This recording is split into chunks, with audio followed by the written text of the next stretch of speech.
Bismillahir Rahmanir Rahim. In the name of Allah, the most merciful, the most beneficent. শপথ ভঙ্গ করা ইসলামে কোন দৃষ্টিতে দেখা হয় আমি আজকে এই ভিডিওর মাধ্যমে ক্লারিফিকেশন করব। আপনারা জানেন শপথ ভঙ্গ করা মুনাফিকের লক্ষণ, অর্থাৎ কোনো ব্যক্তি যদি শপথ ভঙ্গ করে সে মুনাফিকের মধ্যে পড়ে যায়। তাহলে আমরা বাঁচবো কি করে? আমরা তো নিয়মিত শপথ করে থাকি। আবু হুরায়রা রাদিয়াল্লাহু তাআলা আনহু বলেন, রাসূলুল্লাহ সাল্লাল্লাহু আলাইহি ওয়াসাল্লাম বলেছেন, যদি কোনো ব্যক্তি শপথ করার সময় ইনশাআল্লাহ বলে তাহলে তার কসমও ভঙ্গ হতো না আর উদ্দেশ্য সাধিত হতো। আল্লাহ সুবহানাহু ওয়া তাআলা তার এই কসম ভঙ্গের জন্য গুনাহও লিখতেন না, কারণ তিনি আল্লাহর উপর ভরসা করে বলেছেন ইনশাআল্লাহ, আল্লাহর সহায়তা নিয়ে সে করবে। এবার আসি, যদি আল্লাহ সুবহানাহু ওয়া তাআলার সাথেই সরাসরি শপথ করা হয় তাহলে সেক্ষেত্রে কি হবে যদি সেটা ভঙ্গ হয়ে যায়? এখন আমরা জেনে আসি আল্লাহ সুবহানাহু ওয়া তাআলার সাথে আমরা কিভাবে শপথ করি। এক, মনের অজান্তে করে ফেলি, যেটা আমার কোনো আসলে ওইভাবে সেন্স ছিল না, ভেবে চিন্তা করা হয় নাই, সেটা এক জিনিস। এর ব্যাখ্যাও কোরআন মজিদে আছে, আমি সেটা দিব। আর একটা জেনে বুঝে করা, যেমন আপনি আল্লাহ সুবহানাহু ওয়া তাআলার সাথে কসম করেছেন যে আপনার যদি একটা ছেলে সন্তান হয় তাহলে ওকে আপনি হেফজ পড়াবেন বা হেফজ করাবেন।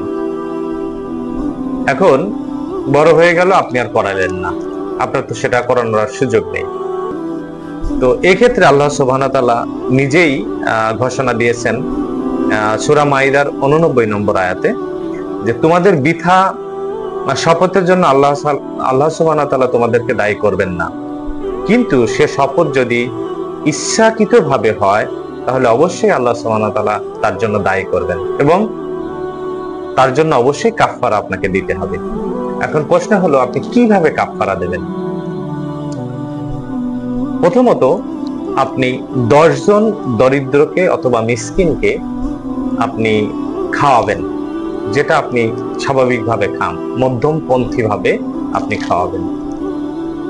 এখন এই বর্ণনায় কোরআনে এতটুকুই আসছে। এখন এই বর্ণনায় কোন কোন স্কলারদের মত হলো 2 বেলা খাওয়ানো অথবা 3 বেলা খাওয়ানো এই 10 জন ব্যক্তিকে। তো আপনি খাওয়াই দেন, তার পুরো দিনের দায়িত্বটাই নিয়ে নেন, আপনি তাকে খাওয়াই দেন, আল্লাহ সুবহানাহু ওয়া তাআলা আপনার এই দায়িত্ব থেকে মুক্তি করবেন। অথবা তাদেরকে বস্ত্র দান করবেন। এখন বস্ত্র কতটুকু দান করবেন? ওই সম পরিমাণ, ওই ইকুইভ্যালেন্ট। বেশি দিলে তো ভালো, যদি আপনি বেশি দিতে পারেন তো অবশ্যই বাধা নেই, আরো আপনি সওয়াবের ভাগীদার হবেন, কিন্তু ওই যে পরিমাণ খাবারের ওই ইকুইভ্যালেন্ট অনুসারে আপনি দিয়ে দেবেন। অথবা একজন দাস মুক্ত করবেন। এখন মনে করেন একজন দাস সে মুক্ত হতে পারছে না, আপনি এই টাকাটা দিয়ে মুক্ত করে দিলেন, এটা হতে পারে। এখন আপনি কোশ্চেন করতে পারেন যে যার কোনো সামর্থ্যই নাই সেও তো ওয়াদা করতে পারে না? যেমন একজন মিসকিন মানুষ, কত দরিদ্র মানুষ, সে তো নিজেই খাইতে পায় না, সে আবার মানুষকে খাওয়াবে কি, মানুষকে বস্ত্র দেবে কি, তাই না?